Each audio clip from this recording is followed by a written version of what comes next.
your local Chevrolet dealer. And during Chevy Truck Month, they all come with big savings, too. Like this full-size Chevy pickup. It's celebration of Pittsburgh's 200 years. Its history, its culture, its spirit. So join with us tonight as we say happy birthday to the city we're proud to call home. There's a feeling in the air that you can't get anywhere except in Pittsburgh. Welcome to another in WTAE Television's year-long series of special programs entitled Pittsburgh's Legends and Legacy. Tonight, Founders Fest 94. Our partners proudly saluting Pittsburgh are U.S. Healthcare. Over 1.5 million Americans have turned to U.S. Healthcare for a healthier way of life. U.S. Healthcare, a health plan for living. The Pittsburgh Post-Gazette. Since 1786, we've been the news of Pittsburgh's life. Happy 200 years, Pittsburgh, from the paper that's covered them all. The Pittsburgh Post-Gazette. And Western Pennsylvania Hospital, Pittsburgh's first chartered hospital. Today offering advanced patient care through the Cancer and Cardiovascular Institutes. The Western Pennsylvania Hospital. First in Pittsburgh, first for the future.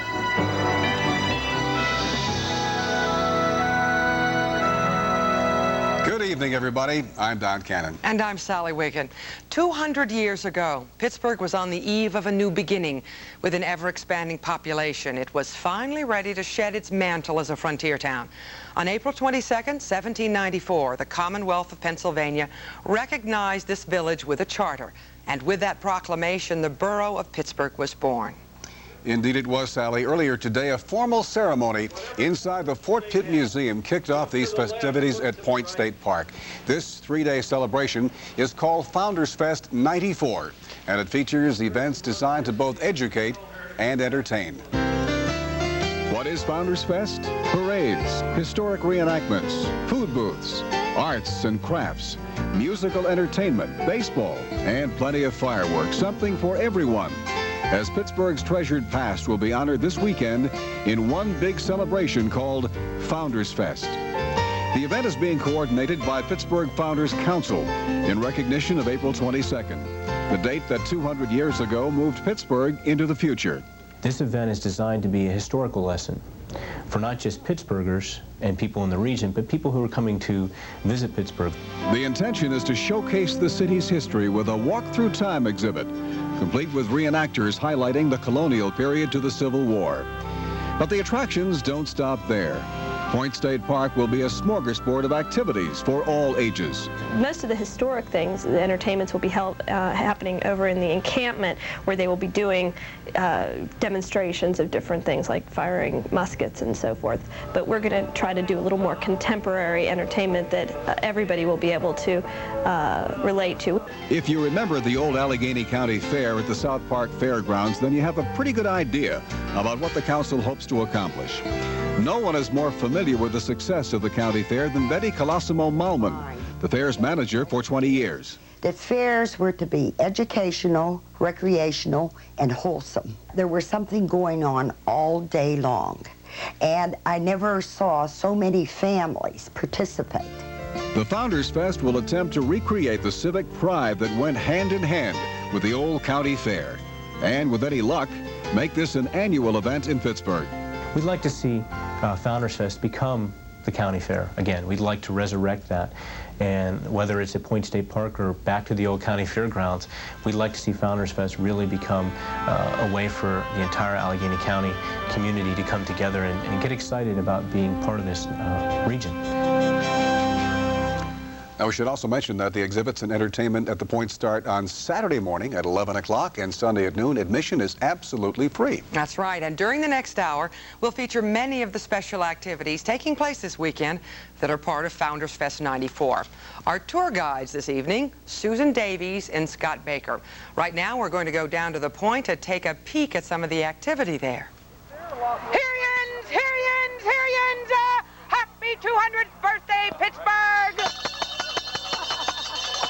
All right. Hey, what a hearty birthday greeting from Emily L. Bell, who's the official Pittsburgh town crier. That's right, and also for the Post-Gazette. And in 1794, there actually was a Gazette newspaper. You can see copies of it in the museum nearby.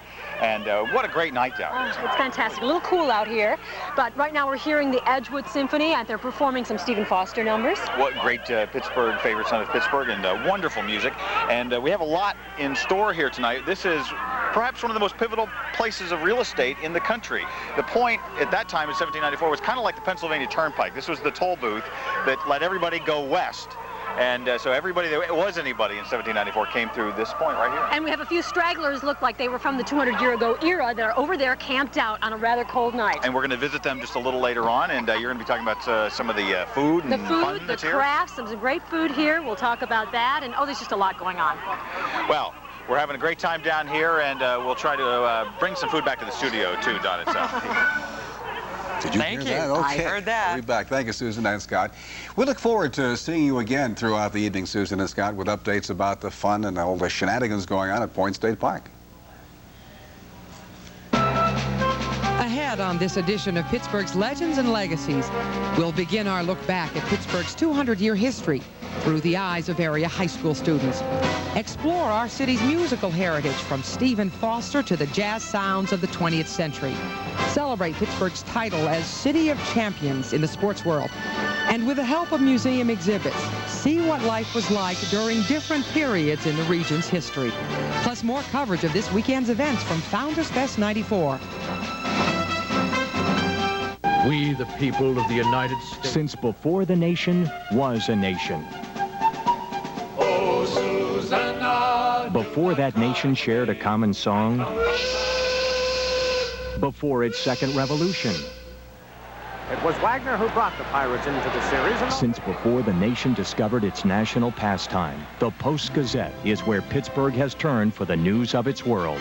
Happy 200 years, Pittsburgh, from the one paper that's covered them all. Since 1848, the Western Pennsylvania Hospital has built a tradition of excellence in medical education, technology, and patient care.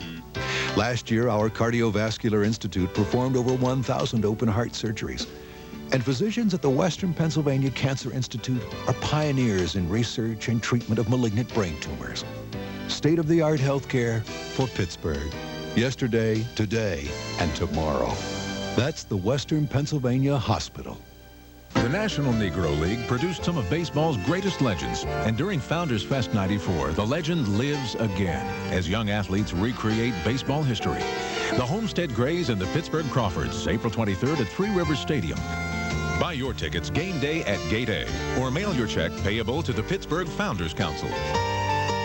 Proudly presented by WTAE-TV, the Western Pennsylvania Hospital, the Pittsburgh Post-Gazette, and U.S. Healthcare. To discover the real difference between the world's two leading soft drinks, we're implementing an anthropological study. Chimp A will be allowed nothing but Coke. Chimp B, nothing but Pepsi. The results are astounding. The chimp that drank Coke showed improvement in motor skills. The chimp that drank Pepsi, however, disappeared. Hello? It's him.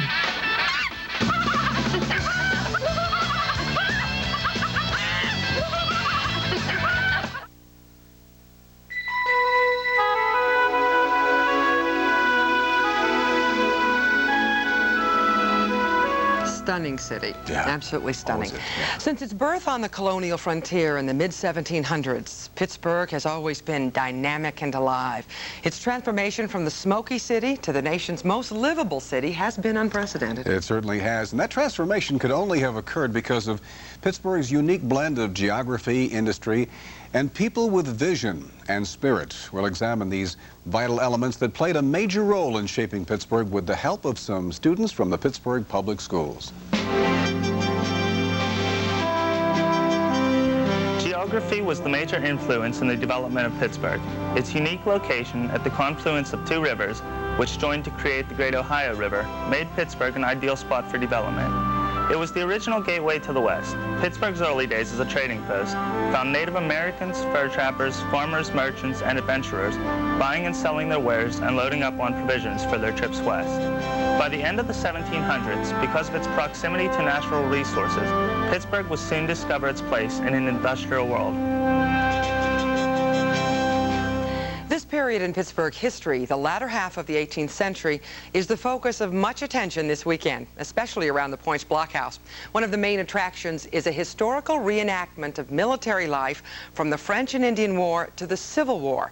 Scott Baker joins us live. Scott, it must have been an incredibly exciting time. Yeah, it was, Sally, although, certainly not luxurious by any standards. I'm in the middle of what would have been one of the officers' tents, and it was nicer than the privates. I mean, they've got the straw mattress and a table, but there's no cable exactly or heat. But in fact, let's talk to Captain Riley here, and part of your you've got your sergeant and your corporal nearby, and you guys were the Army for Major General Anthony Wayne, right? Right, the Army was formed right here in Pittsburgh in 1792. Now, what would have been a typical Friday night for the Army back then in 1794? It probably consisted mostly of training during the day, pretty rigorous training, and then at night, after reveille or taps were played, all the soldiers were required to go back to their barracks, and the guards were posted all around the perimeter for the rest of the night. Now, one of the major roles of the Army at that time involved the Whiskey Rebellion. Is that right? What exactly did the day-to-day operations entail?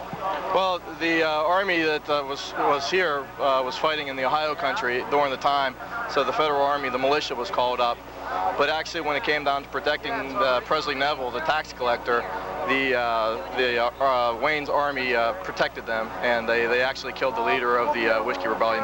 Now, whiskey actually was still pretty important beyond the scope of the rebellion. In fact, you could maybe see in the background there is a still back there and a glass jar of the rye.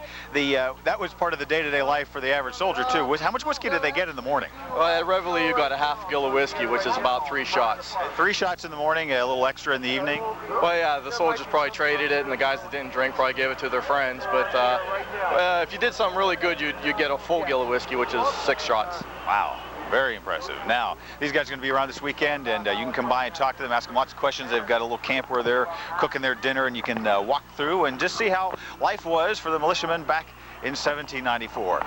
That's the latest from down here on the point right now. Let's go back to the studio. Don, Sally?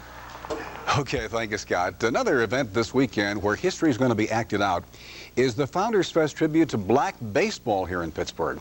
The games will feature 40 local high school baseball players who will portray the players from the old Negro League team so many years ago. Pittsburgh Crawfords and the Homestead Grays included.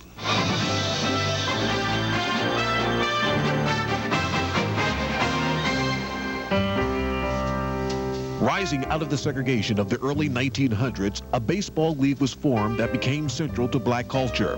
The organization was known as the Negro Leagues, and at the heart of it all was Pittsburgh.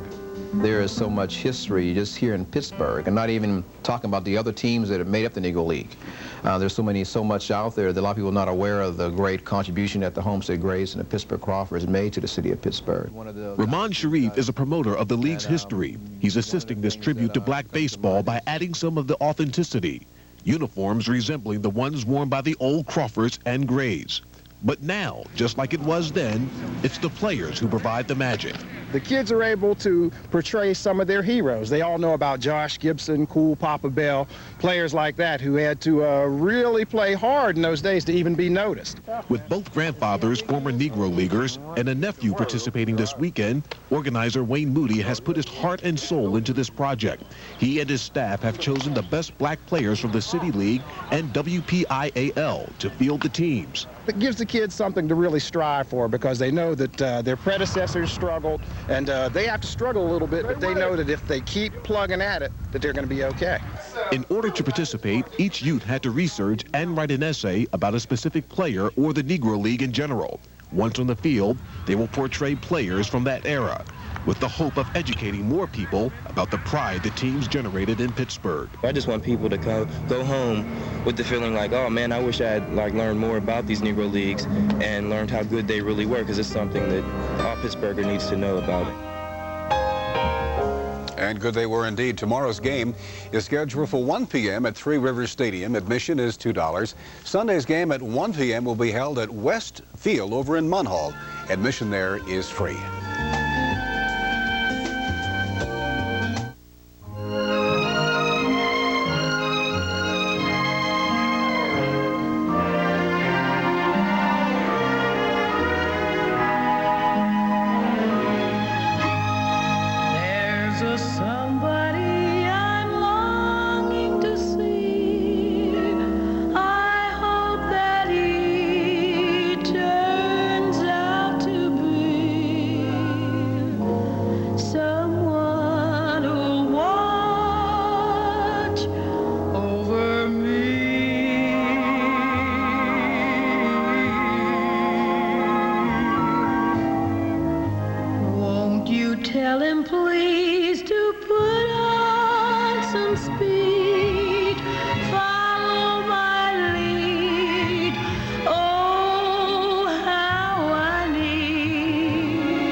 we've helped bring into this world. A gentle reminder, no one watches over you like us.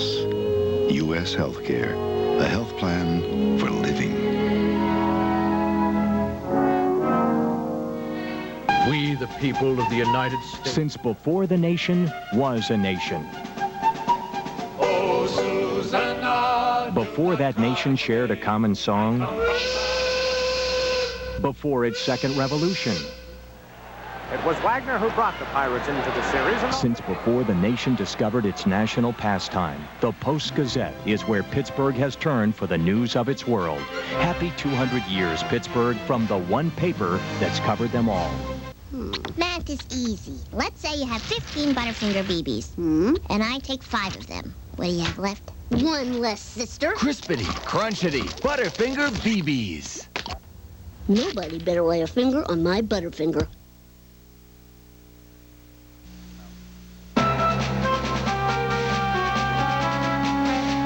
The change in Pittsburgh during the 1800s from a small trading post and agricultural community to a growing industrial center pushed the city to new heights.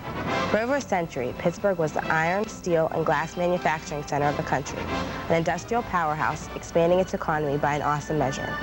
No other city had as many outstanding industrial leaders, entrepreneurs Andrew Carnegie and Henry Clay Frick from the steel and coal industries, inventor George Westinghouse, financier Thomas Mellon, and the founder of the food packing industry, Henry Hines.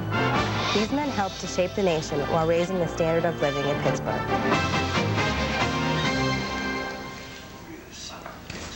And welcome back to our special presentation to Founders Fest 1994. I'm Don Cannon. And I'm Sally Wiggin. Another of Pittsburgh's strengths over the years has been its rich ethnic traditions, especially when it comes to food. Founders Fest 94 has prepared a menu to satisfy anyone's appetite. You got that right. Susan Davies is among those in line for everything from, stuffed grape leaves to funnel cake. Susan? Well, Sally and Don, you're right. The favorite part of any party is, well, one of the favorites is going to be the food. And the Pittsburgh Founders Council's really worked hard to attract folks of all ages with the activities and the music, and every kind of ethnic group with the kind of ethnic foods you'll find here. And don't be surprised if somebody serving you that food has a handlebar mustache. Jim Mitchell, that isn't real, is it? This? No, I saw you gluing papoose was. Your grandfather had one, your uncle had one. Right. And they started the restaurant, your Greek restaurant, Mitchell's restaurant. 1903. My grandfather, my papu, came from Greece, Vakoketi Shah, Greece in 1903 and started his restaurant up in where the Civic Arena is now, so Washington and Wally. Wally. To put the Civic Arena there. You've got some grape leaves here. Now tell us, Mitchell wasn't always your name. When you came over from Europe, from Italy, from Greece, it was... From Greece, that's right. My papu, Konstantino Mikalopoulos, came over here and his Greek painter friend wanted to paint the name Mikalopoulos' Butcher Shop and Grill on the front of the store, and he goes, "Gus, I can't get the name on there, it won't fit." So he went to a phone book and he looked up the closest name, and now my name's Mitchell. Oh my gosh, what a story that is. Yeah. Well, thank you very much, and I think you'll be serving a lot of grape leaves and other fine foods for the weekend. Right. Then we'll be serving them on 3rd and Ross Street downtown. Okay, Jim Mitchell, thank you very much. Well, a lot of firsts came from Pittsburgh. Of course, ketchup, Heinz ketchup. We've got Klondike bars, and we've got one of my favorites, Permane sandwiches, where you put the coleslaw on the French fries and it's all right in the bun so that the truckers didn't have to stop when they were eating their sandwiches. So it's a good place to be this weekend because you're going to find food of all kinds, all ethnic origins, all weekend long. And I'm sure I'm making you hungry, Sally and Don. Okay, Susan, bring back some grape leaves and maybe some raw kibbe, too. Thank you, Susan. Highlighting the musical portion of this Founders Fest weekend will be an all-star jazz jam tomorrow night featuring the likes of Kenny Blake and Etta Cox. And Sunday night, the River City Brass Band will perform dozens of hometown tunes, everything from Stephen Foster to Mr. Rogers. This range of styles, as you will see and hear now from Liz Miles, helped to build the city's reputation as a laboratory for American music over the last 200 years. In the early days of the city, as now, music reflected the attitudes and moods of Pittsburghers. Before MTV, before radio, before the ethnic music of late immigrants, there were minstrel shows. Beginning in the 1830s, the traveling minstrel shows entertained shop worker and shop owner alike and influenced the songs we know and love today. Stephen Foster, known as America's first professional songwriter, was born and lived in Pittsburgh in the era of the minstrel show. Here, he wrote some of our most beloved songs, like Oh, Susanna and My Old Kentucky Home. The reason is that Foster he was growing up at a time when the main form of entertainment, the really most popular form of entertainment that everyone knew was the minstrel show.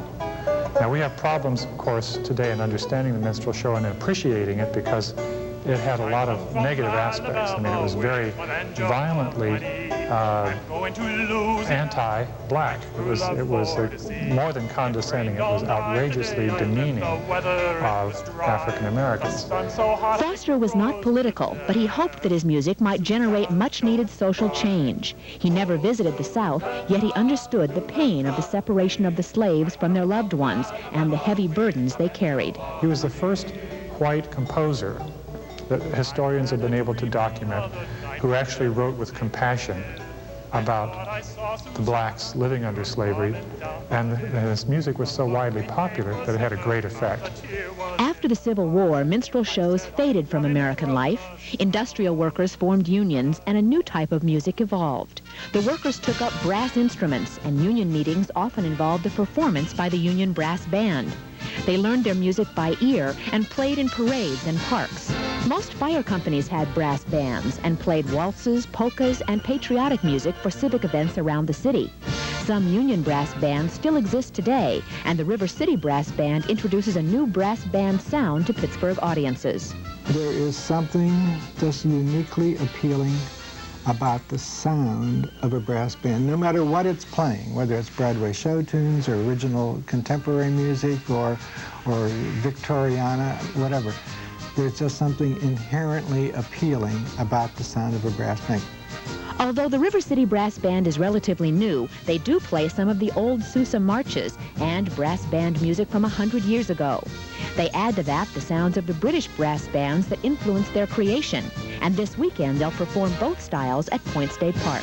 For the Point State Park performance, it's going to be 200 years of popular music in Pittsburgh, concluding with a half-an-hour fireworks program of music by people like John Williams and then America's Beautiful and Sousa marches. After World War I, a new sound came to Pittsburgh. African Americans migrated north in search of jobs and brought with them their ragtime and jazz. Saturday nights in the Hill District were famous for good times and great music. Louis Armstrong had his start in Pittsburgh, and jazz clubs on Wiley Avenue hosted greats like Chick Webb and Mary Lou Williams. Today, you can still hear jazz on the Hill, and Pittsburgh's academic institutions like the University of Pittsburgh help teach the importance of jazz history to a new generation. It lives today at Pitt through 24 years, going on its 24th year of jazz seminar. The jazz seminar by itself not only supports what the academic interest is, but what the cultural interest is and the cultural contributions of jazz to the world. Pittsburgh is the home of the nation's first radio station, and with radio came many divergent sounds and styles. Still, the music and traditions of Stephen Foster, the brass bands, and jazz musicians influence our thoughts and the way we view ourselves and our world.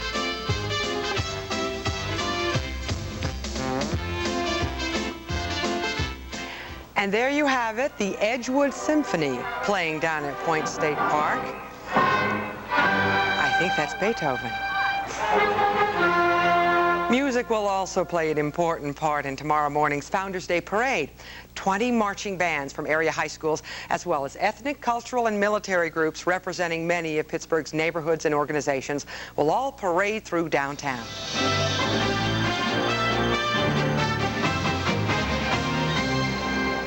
Pittsburghers love to celebrate. They love to walk the streets of Fifth Avenue and show their heritage. Well, Pittsburgh, don't miss what's coming down Fifth Avenue tomorrow morning.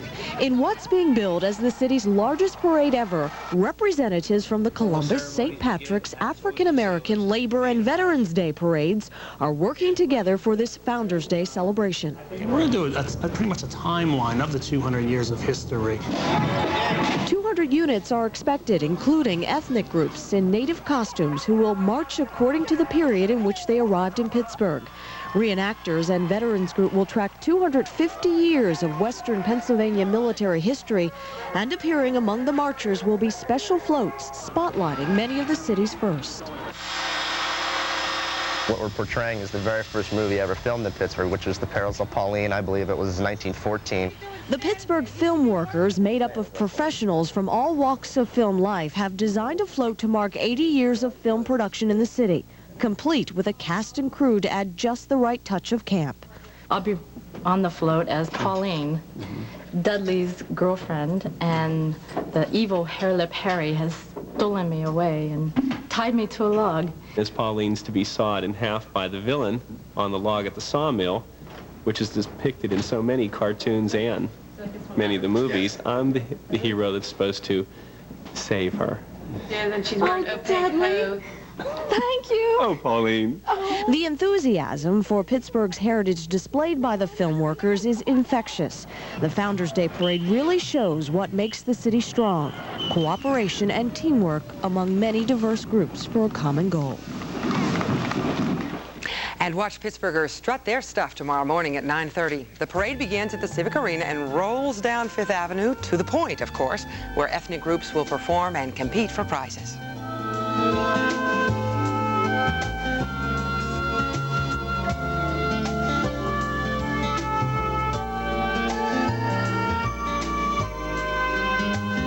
Stop into Foodland this week. Get Kool-Aid drink mix, assorted flavors, just 99 cents with bonus coupon. Butterball turkey franks, a 1-pound package, buy one, get one free. A 12-pack of Pepsi, assorted flavors, just $3.19. Heinz Squeeze ketchup, a 28-ounce bottle, only 58 cents with bonus coupon. And yes, all those money-saving double coupons, too. It's your everyday savings at Foodland. Yes. Foodland, yes. The most dependable, longest-lasting trucks all come from one place. Your local Chevrolet dealer. And during Chevy Truck Month, they all come with big savings, too. Like this full-size Chevy pickup. It's loaded. No, we mean really loaded. And you can drive it for just $199 a month. But you'd better hurry, because even those Chevy trucks last a long time, Chevy Truck Month doesn't. See your local Chevrolet dealer today. Introducing the Toastmaster Speed Grill.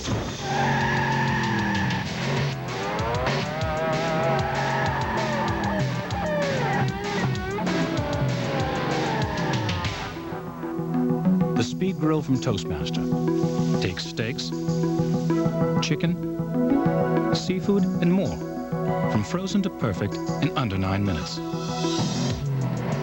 A sensational gift idea. Because all patients are different, your doctor relies on your medical history to know how to help you better. The same's true for your Revco pharmacist. Like a doctor's chart, Revco's prescription access link computer system keeps track of your medical background, medications, and drug allergies. So when you take all your family's prescriptions to Revco, your pharmacist can take better care of you. Maybe someday other drugstores will be able to do all that Revco does today.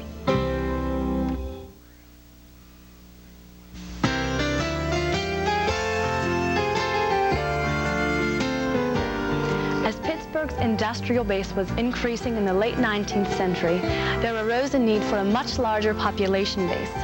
Waves of immigrants and migrants arrived to work in the mills and factories. The increase in the size of the workforce also witnessed the growing presence of labor unions in the factories and in the skilled craft. These unions pressed for better working conditions and wages for their members, which helped to improve the quality of life. The ethnic neighborhoods preserved some traditions of the old world through the churches and fraternal organizations, but also blended into the fabric that was the modern Pittsburgh. So much history here in the Pittsburgh area, but no explanation of the history of Pittsburgh would be complete without a look at how Pittsburghers lived back then, day to day. That's right, Don. Life in western Pennsylvania at the turn of the 20th century is beautifully portrayed in a miniature railroad exhibit at the Carnegie Science Center. Replicas of many area landmarks abound, including the Monongahela Incline and the Sharon Steel Mill. It's a trip back in time that's become a hit with adults and kids alike. In our futuristic video culture, the line between fantasy and reality sometimes blurs. What seems real really isn't. Take this town on your TV screen. It could be anywhere in western Pennsylvania. It's only when you see the giants in the background that the image becomes clear. It's history a century ago, literally spread out before you. Some of them reach back to the 1920s. They're antique models, and there's not another one like it in the world anywhere. Mike Orban oversees this piece of Pittsburgh's past in miniature. The scenes are a blend of the decades from the 1890s to the 1930s. Although you'll recognize certain parts of Pittsburgh, it really is areas from all over western Pennsylvania turned into one town. If we did one area, I think all the other areas would feel left out. Somebody from Brookville might feel left out if Canonsburg was depicted. So we really like to make it as accurate as we possibly can. And we do lots of research, and we also rely on human beings who were actually around from that era. There are structures long gone brought back to life. The bridge at the Point, reconstructed from demolition blueprints. Blueprints of the real Sharon steel mill helped create one of the largest miniature replicas in the world. The streets on the north side with their Victorian homes are here. So too is the Ferris wheel, named after its inventor, George Washington Gale Ferris, a North Side native in the gay 90s. And here at the Brickworks, if you were to take away the tracks and the trains, this Brickworks could have come out of the 1700s. It's labor intensive, you can see all the men working, and they use mules. This is all the brainchild of Charles Bowdish, who designed the village in 1920 to entertain wedding guests at his Brookville home. Its fame spread until it outgrew the home and moved to the Buell Planetarium in 1954. Shortly after that, Jim Glass began his special working relationship with this tiny world. I've talked to kids where they said they'd like to shrink down and move into an area like this. They said, this is so nice. They'd like to live here rather than living in a city area, you know. And for both young and old, it's comforting to see familiar scenes, threads that attach today to 100 years ago. The Mon Incline, and of course, baseball. Well, we wanted to depict two famous Negro League teams from the Pittsburgh area, the Pittsburgh Crawfords and the Homestead Grays. We tried to show Josh Gibson at bat in the bottom of the ninth, and the score is 3-2. It's heartwarming for me because, like I said, I lived in it, and then after I get it all finished, and then to hear people say how much they like it and how much detail, it really makes you feel good. It makes us all feel good. Now, that world is going to be closing at the end of the month for several months while all the workers, staff members, and volunteers work very hard on that display to prepare it for November, when it will debut as the fall season and the 40th anniversary of the railroad display. So it should be a very special time. Right now, we're going to do something special. Back down at the Point, Scott Baker joins us again. Scott? Hi, Sally. Lots of history down here at the Point. In fact, there's displays about the history of broadcasting in Pittsburgh. I looked to see if that was like a young Reach Cordic, but I think this was even before Paul Long started broadcasting. That may be hard to believe, but let's go over this way now. And do you ever have bad dreams? Oh, yes. Bad dreams. If you ever have bad dreams, this is what you do.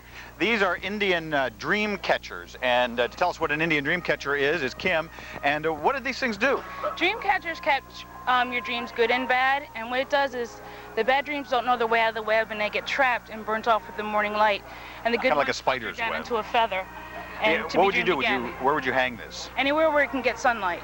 So the bad dreams can get burnt off. Like maybe over your bed, something like that? Over your bed, in the window. Oh, that's great. So we have some of the crafts maybe of that time, 1794, but there's also a lot of, well, more 1994 kind of things, like the current Miss Pennsylvania, Diane Fabiano, and you're helping us here with one of the 1994 crafts, if we can look down one of the, watch out for that, the Gator Raider. That wasn't your talent in the... No, that was not. That wasn't part of it, but maybe I would have done better if I used it. If you'd used that. Now, how has your year been going across Pennsylvania as Miss Pennsylvania? Very exciting, very busy, and it's coming to an end soon, one more month, and I pass it on to somebody else. Yeah. And thanks for helping us out with the Gator Raider. So we have some weird stuff from 1994, and some of the great Indian artifacts, a lot of other really nice crafts, the history of Pennsylvania. And right now we're listening to a little Beethoven and the Edgewood Symphony, so all in all we're having a great time down here. And just getting set ready, waiting for the fireworks to get started. So we're going to get in position for that, and Don Sally, we'll go back to you. Okay, thanks very much, Scott. Pittsburgh's proximity to the town of Newcastle up north, often referred to as the fireworks capital of America, has helped to give Pittsburgh a reputation as a great fireworks town. And what would a festival be without fireworks? Well, this weekend, the residents of Pittsburgh are in for a special treat when fireworks will paint the skies.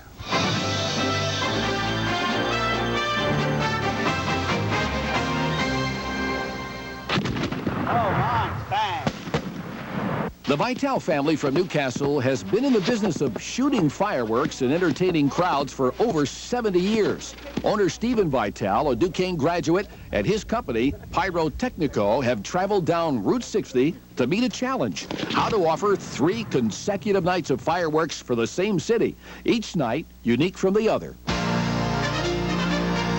What we wanted to do is create a very intimate, low-level fireworks display that has never really been done off the point. We're going to be shooting to all new age music. That show is going to be shot from Point State Park, and that's probably going to be your most traditional fireworks display that you'll see over the weekend. And Sunday's the grand finale, which we plan to really light the city up and do something extremely unique, which hasn't been done there before. We're going to create a waterfall off the Fort Pitt Bridge. This celebration of some of Pittsburgh's points of interest is the conception of Pyrotechnico's group of firework designers, choreographing Sunday's grand finale, which is utilizing 3 barges plus the bridge, is Ralph Piaquadio. Changing tempo is something that's pretty important. We like to do it not only with how fast you're shooting fireworks or how many you're putting in the air, but also with that change in level, you know, so someone's not looking up all the time. Sometimes they're looking straight ahead and they're seeing something on the ground, and then all of a sudden something on top. So I think that introduced into the display absolutely makes the difference between a good fireworks display and an excellent fireworks display. So take the city's dramatic backdrops, mix with a variety of fireworks styles, and boom! You've created a perfect formula for 3 beautiful evenings of fireworks. Now, this 3-day fireworks extravaganza begins tonight, and you can see it right here on WTAE TV Channel 4. They continue tomorrow night and Sunday night as well at 9:30 from the Point.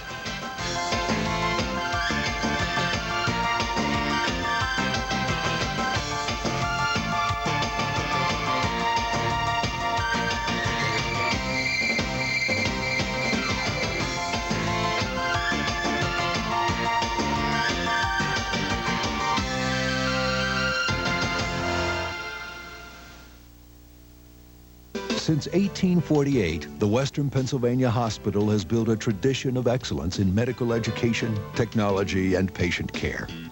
Last year, our Cardiovascular Institute performed over 1,000 open heart surgeries. And physicians at the Western Pennsylvania Cancer Institute are pioneers in research and treatment of malignant brain tumors.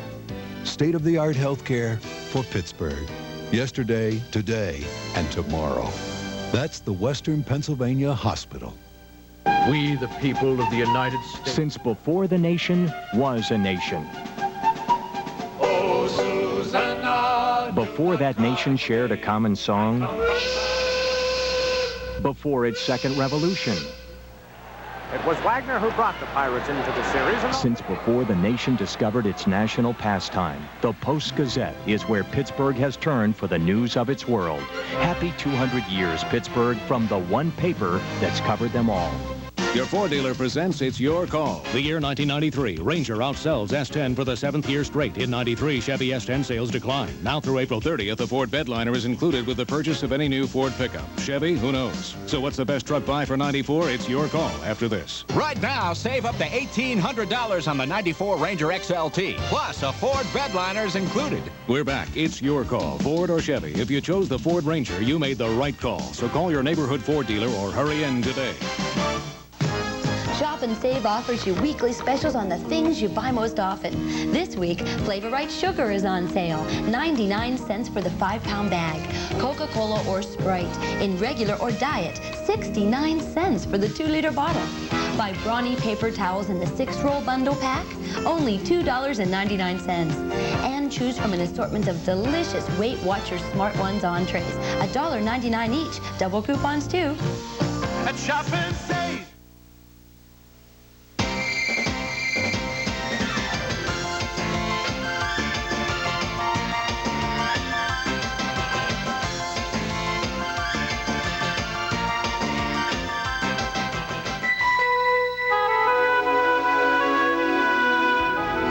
Pittsburgh in the early to mid-20th century was a city heading into environmental decline. The area that we know as the Golden Triangle was nothing but warehouses and factories pouring out smoke that polluted the skies. The combined vision of two groups, the wealthy industrialists represented by Richard King Mellon and the city politicians led by Mayor David Lawrence, carried Pittsburgh through a renaissance and transformed it into one of the most beautiful cities in the nation. The successful rebirth of Pittsburgh was an example for generations to come. Welcome back, everybody. I'm Don Cannon. And I'm Sally Wicken. The summer of 1994 promises to be a special time for Pittsburgh as a sports town. In June, the U.S. Open golf tournament will be played at Oakmont Country Club. And in July, the Major League Baseball All-Star Game will take place at Three River Stadium. Will it ever? Now, with the Penguins still in the hunt for the Stanley Cup, Pittsburgh's image as a city of champions lives on. As part of WTE's year-long tribute to Pittsburgh's legend and legacies, our Albie Oxenrider reflects on a generation of great moments from the world of sports.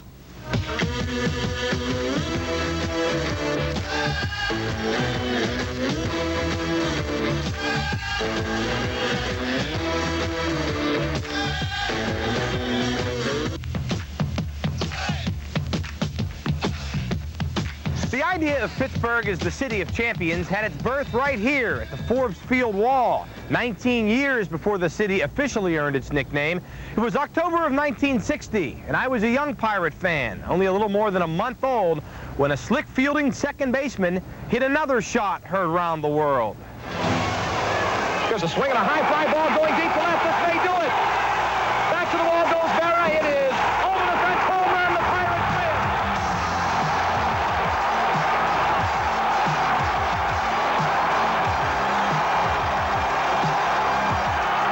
Ladies and gentlemen, Mazeroski has hit a 1-0 pitch over the left field fence at Forbes Field to win the 1960 World Series for the Pittsburgh Pirates. It would be more than a decade, and the slick-fielding second baseman would be at the end of a spectacular career before the Pirates finally made another appearance in the Fall Classic. This time, the Bucks were led by a man named Roberto. Here's Bobby Clemente. It's a screwball a mile in the left center field. It is going. It is gone. Bobby Clemente continues to totally annihilate Baltimore pitching.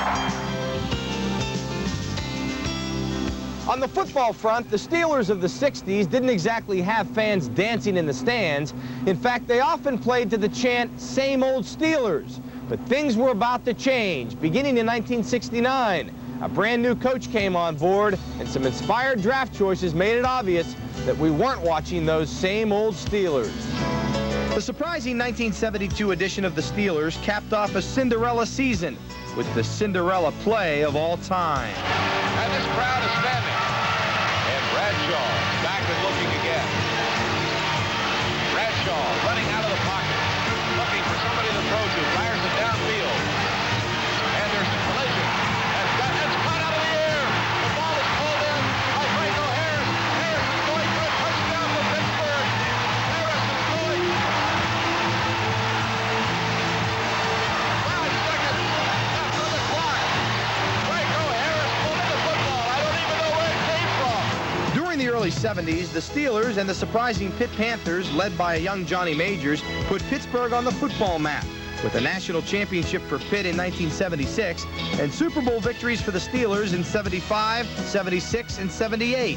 Then in 1979, the Steelers and the Pirates launched a double dip that gave the city of Pittsburgh its true identity as the city of champions. We are family. I got all my sisters with me. We are family. The decade of the 90s brought a new face to the city of champions. The once lowly hockey team, named for a flightless bird, soared to new heights. Under the direction of Craig Patrick, Bob Johnson, Scotty Bowman, and Mario Lemieux, the Penguins iced back-to-back Stanley Cup championships, bringing new life to the city of champions. No look back at Western Pennsylvania's champions would be complete without a stop in Latrobe, home to a man who has conducted a love affair with his sport and its fans for over 40 years. He even commands his own army. Arnold Palmer burst onto the golf scene in 1955, and he hasn't paused to look back. Now, 33 years following his first U.S. Open win in 1960, Arnie returns to his home course at Oakmont, not only to serve as honorary chairman of this year's U.S. Open, but to compete one more time.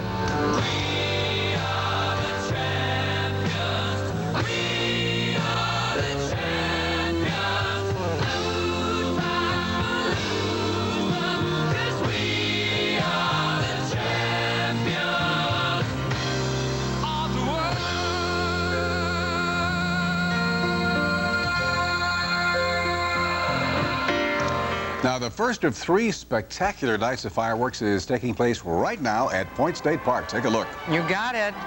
There they are. The fireworks are being synchronized to the 3rd and 4th movements of Beethoven's 5th Symphony, performed by the Edgewood Symphony Orchestra. Pyrotechnico, the company producing these fireworks, spent 1,500 man-hours on these 3 nights. 25 technicians will light over 10 tons of fireworks. We'll return with more from the Point after this.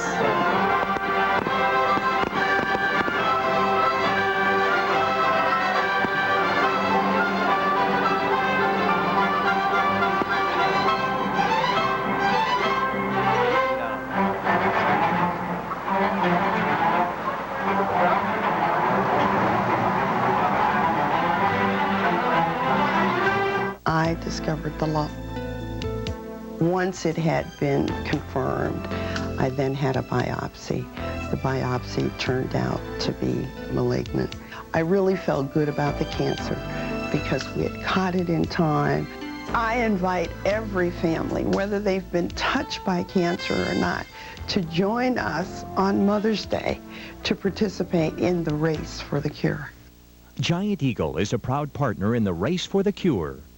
Fee, fi, fo, fum, sitting by the fishing hole, waiting with my fishing pole, wondering when the fish are gonna bite.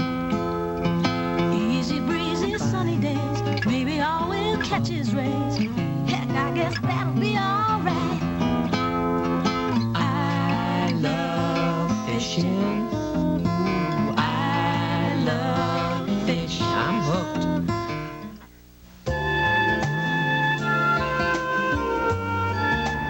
In the 1980s, the Pittsburgh that was the industrial center of the nation for over a century became a thing of the past. A severe recession would profoundly test the spirit and the resiliency of the people. With the collapse of the steel industry, Pittsburgh was faced with the need to reinvent itself. By the end of the decade, the city was transformed from a blue-collar town into a new-style city, linking its future to financial services, high technology, medicine, and education. A new age dawned, and all signs point to Pittsburgh's bright future in the 21st century. And there you see it. If you can't be there for this outstanding display, the next best thing is watching it on TV, right? Beautiful. The Point and the first night of fireworks for this Founders Fest weekend. Thanks again to the Pittsburgh Public Schools, by the way, for providing us with this look at the city's history through 200 years. Now let's return to Point State Park. Actually, we're already there for more music and fireworks.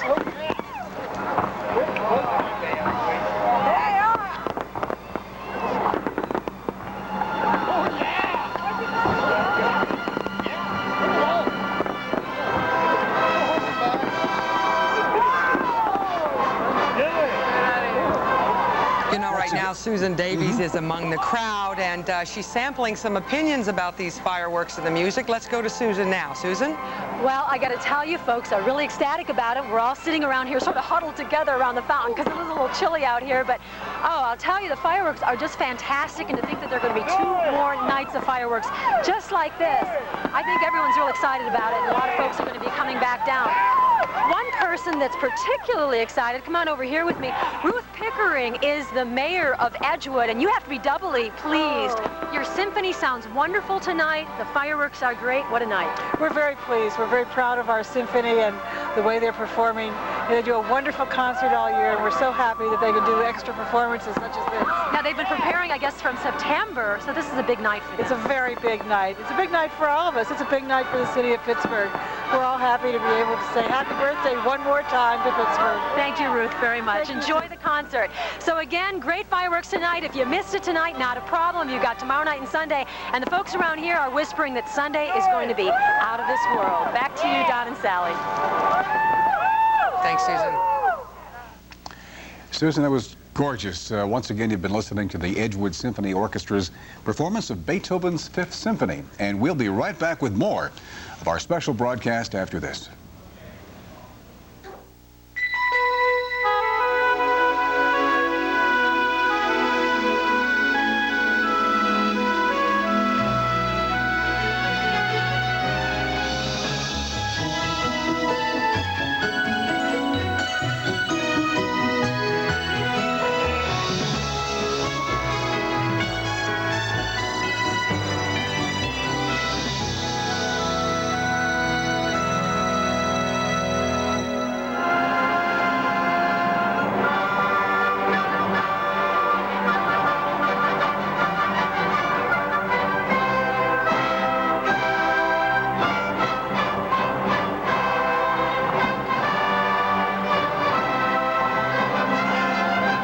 You've told us you want a less violent newscast you can watch with your whole family.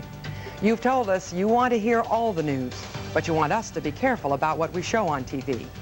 You've said we can tell the same stories without using graphic images. We hear you. And WTAE4 News responds with family-sensitive news. We're not shortchanging the news. We're drawing a line we just won't cross. Family-sensitive news, only on WTAE4 News. A healthy hairspray? I think I'm in love. Gels that are actually good for my hair. A mousse with pro vitamins. Brilliant. Leave it to Pantene Pro V to go beyond styling to healthy. There's gel for control, mousse for volume, and hairspray that holds all day. All enriched with Pantene's Pro Vitamins that penetrate to improve. Pantene Pro V styling for hair so healthy, it shines. My hair never had it so good. Pittsburgh's Legends and Legacies was a WTAE television special presentation. Our partners in this year-long celebration of Pittsburgh are U.S. Healthcare. Over 1.5 million Americans have turned to U.S. Healthcare for a healthier way of life. U.S. Healthcare, a health plan for living. The Pittsburgh Post-Gazette. Since 1786, we've been the news of Pittsburgh's life. Happy 200 years, Pittsburgh, from the paper that's covered them all. The Pittsburgh Post-Gazette. And Western Pennsylvania Hospital, Pittsburgh's first chartered hospital. Today offering advanced patient care through the Cancer and Cardiovascular Institutes. The Western Pennsylvania Hospital. First in Pittsburgh, first for the future.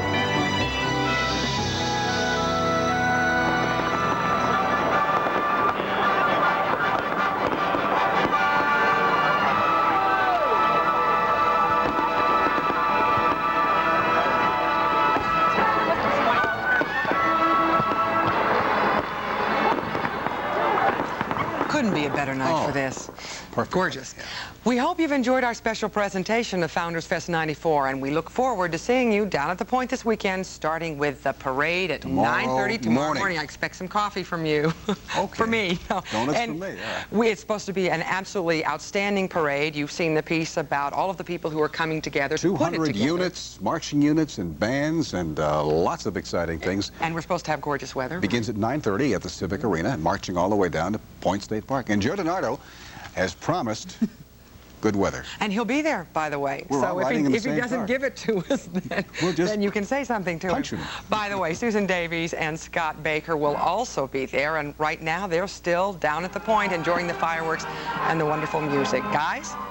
Yeah, we sure are, and we're getting the last bit of the fireworks. I understand the fireworks are supposed to get better and better each night. Absolutely, with the wall of fire by the time we get to Sunday night. Now that's going to be over the bridge. That's what they're calling it, billing as, and this is unprecedented. 3 nights of fireworks in a row, so this is really going to be a great weekend. And it's been a beautiful night down here tonight, and the people have been just full of energy. I mean, it really has been a nice atmosphere down here. And it's only going to get better and better. We had jazz this afternoon, the symphony tonight. Now tomorrow at 1 o'clock on the main stage, we have the Robert Morris Independence in College College Independence. And that's going to be a group doing a variety of show with a lot of Stephen Foster hits. So that should be great. Right. And then tomorrow night, more jazz. And then on Sunday night, we have the River City Brass Band performing. So it should be great. So there really is something for every taste, every style, every age group to enjoy. Plus more reenactments. And the thing I like best about that is it's got, people don't have to stand behind the gate. They can go up and ask questions of these living pieces of history. Right, and in fact, the guys, this is kind of unusual, the guys who act as the members of General Anthony Wayne's army are actually in real life archaeologists. 3 of them, they're archaeologists, so they know their stuff. And they were talking about how it was unusual that they all did their master's degrees in separate parts of the country on the same thing, and their interest in Wayne's role and what happened here in Pittsburgh. So they know their stuff. It's more than just the guys in the costumes. Well, I'm so glad that wool was popular back then, because they're going to need their wools, at least for tonight when it gets so cold. But the next couple of days, I know from inside that the weather's supposed to be great. The temperature's near 70, so it should be a great time to bring your family down for the afternoon. Come down and watch the parade tomorrow morning. As they said before, you and I are both going to be involved. And the fireworks will be great. It will be good, and the weather really hasn't probably changed that much. Probably on Friday night in 1794 was probably pretty similar, and yes, they probably did close the Mon parking wharf because of high water at some point that year. I wouldn't be surprised. But we will be back down here for the parade, as Don just mentioned. 9:30 starts off at the Civic Arena, and then comes down 5th through downtown here to the point, and you'll be here, I'll be here, we'll be having a great time. And then just the rest of the weekend. So happy birthday, Pittsburgh. Great party. It really is happy birthday, and it's also, the Founders Festival theme is come home to Pittsburgh, and that really is the sense here, that this is a time to come home. Don, Sally, back to you. Okay. And what a great home. Do you see that barge, the fountain of fire coming out of it?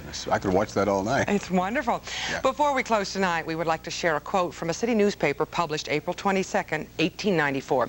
It rings as true today as it did 100 years ago. What a rich legacy Pittsburgh has handed down to succeeding generations. A legacy of example, of unparalleled energy, of astonishing enterprise. Is it too much to say that there is today no city in the Union of which its citizens have a greater reason to be proud? Indeed, it is this legacy which Founders Fest 94 recognizes, and which provides Pittsburghers with an opportunity to celebrate their past and look forward to their future. We hope you and your family can take advantage of this entertaining and educational event. Thank you, everybody, and good night. Good night.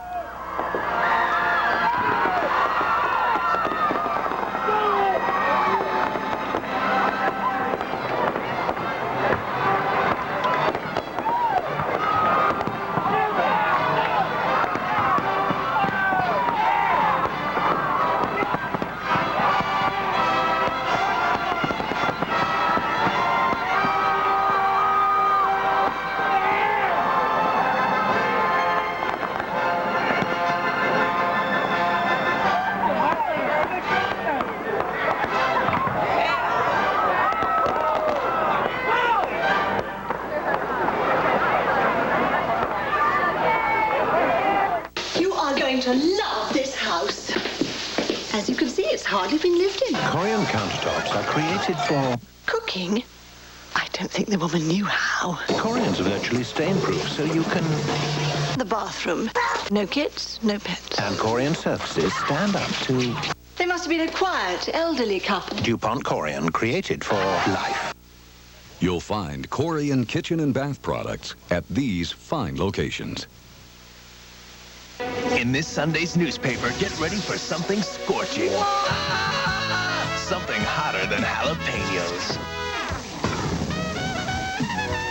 It's the Toys R Us Summer Toy Catalog, loaded with $322 worth of coupons on the hottest summer toys. Save $15 on Buddy L's Harley Hauler, $3 on Play School Inline Skates, $20 on Headstrong America's Swing Set, and more coupons on lots of summer toys. So hurry to Toys R Us. It's the hottest summer toy catalog ever. When we looked to him for leadership, he was there with a steady hand. He was praised for his courage when he blocked a legislative pay raise. Tough enough to save taxpayers millions. Strong enough to make big insurance companies cut their rates. Mark Single. He's grown from the experience and provided a vision for Pennsylvania's future. For Governor, Mark Single, ready right now. Joe's weekend forecast tonight at 11. Good evening, I'm Hugh Downs. And I'm Barbara Walters.